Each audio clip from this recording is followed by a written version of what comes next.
Olá, eu sou o Daniel, esse é o Papo Católico. Hoje vamos falar de um tema bastante polêmico e um tema que ainda não tem muita clareza no magistério da igreja, ok? Então, tem teólogos que são a favor do que eu vou falar e tem teólogos que não acreditam naquilo que eu vou falar, ok? Nem tudo está claro no magistério da igreja, beleza? E aqui, agora, eu estou fazendo esse parênteses, eu vou dar a minha opinião, a opinião do Daniel. Não quer dizer que o que eu vou dizer aqui você encontre 100% dos teólogos ou 100% dos padres dizendo que acreditam nisso, ok? Não é um dogma de fé, você pode acreditar ou não acreditar nisso.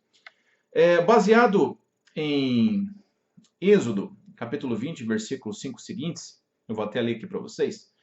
Não te prostrarás diante desses deuses e não os servirás, porque eu, o Senhor teu Deus, sou um Deus ciumento, que puno a iniquidade dos pais sobre os seus filhos, até a terceira e quarta geração dos que me odeiam, mas que também ajo com amor até a milésima geração para aqueles que me amam e que guardam os meus mandamentos, ok?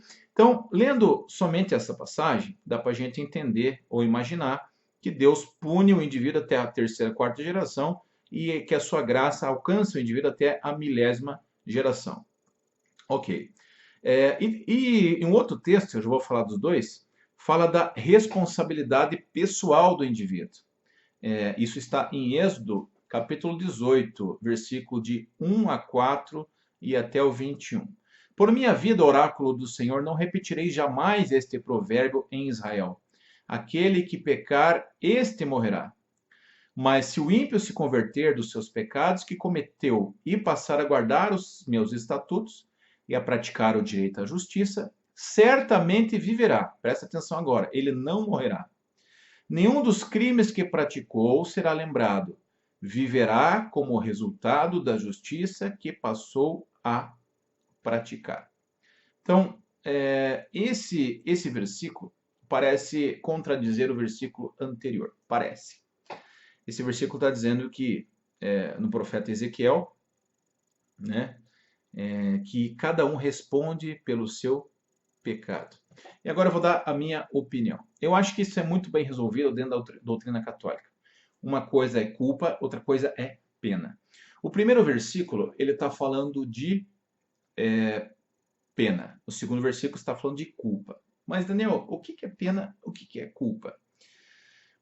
Vou dar um exemplo aqui. A pessoa trai a sua esposa e pega HIV. E depois, infelizmente, passa o HIV para sua esposa. Pegou HIV de uma outra pessoa, da sua amante, sei lá, e passou HIV para sua esposa. A esposa, ela tem culpa do que aconteceu com ela? Não, culpa nenhuma. Ela foi vítima. Ela foi vítima da traição do marido. E foi vítima de uma enfermidade. Ela não tem culpa nenhuma. Mas ela foi penalizada por isso. Outro detalhe: o pai e a mamãe brigam, começam a gritar e às vezes fisicamente se bater na frente de uma criança. Ela tem culpa de sofrer com aquilo? Não tem culpa nenhuma, mas ela está sendo penalizada. Então, culpa e pena para a doutrina católica são coisas diferentes. E nós vamos fazer um outro vídeo só sobre isso: culpa e pena. Quando eu vou no confessionário, Deus, através do sacerdote, não é o sacerdote, é o sacerdote in persona Christi, ou seja, na pessoa de Cristo, ele perdoa os meus pecados em nome de Deus. Não é ele que perdoa, é Deus que perdoa através do sacerdote. É Deus que deu poder para o sacerdote de perdoar. João 20, 21. A quem perdoar os pecados serão perdoados, a quem retiver os pecados serão retidos. Porém, ali na confissão, a nossa culpa é perdoada, ou seja, não somos mais culpados. Mas, segundo o catecismo, segundo aí sim, isso tem fundamentação no magistério da igreja, nós temos uma pena que será paga no purgatório. Acreditamos no purgatório. Isso dá um novo vídeo. Purgatório é um estado já diante de Deus no paraíso, é um estado de purificação. Dizem que é mais um estado que um lugar.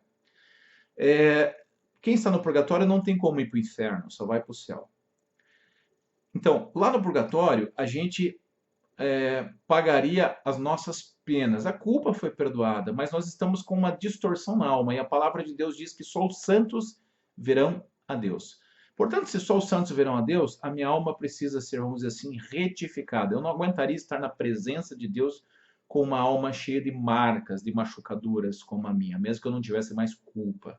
É como quando você prega vários pregos numa tábua, e entenda isso como mágoas e feridas. Você arranca o prego saiu, mas a marca continua.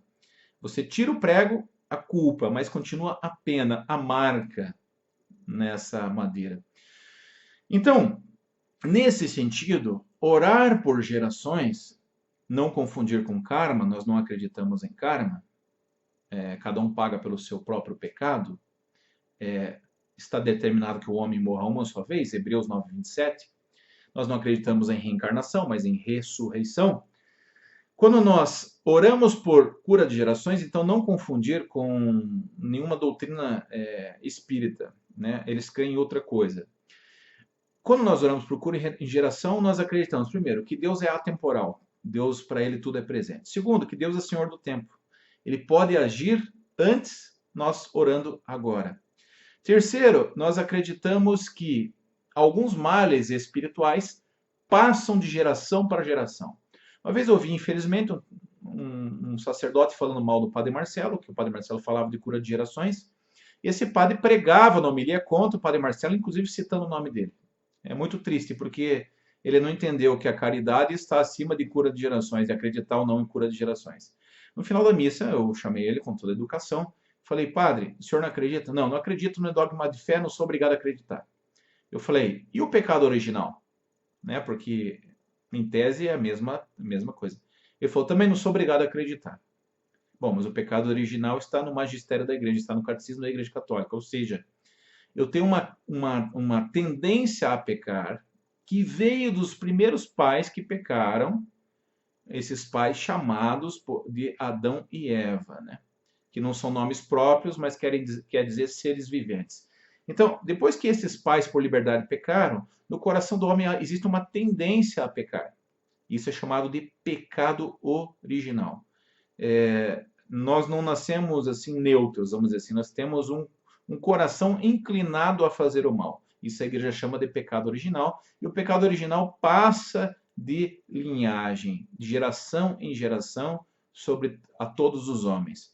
Então, de certa maneira, o pecado original bate muito essa teoria do pecado original, teoria não, essa crença no pecado original, com a questão da cura de gerações. Tá entendendo?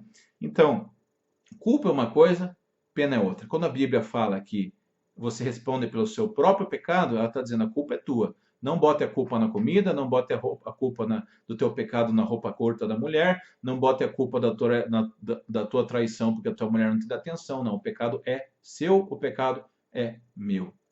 Agora, quando a Bíblia fala que terceira ou quarta geração sem tirar, ela está falando de pena. Espero que eu tenha resolvido isso. Um grande abraço.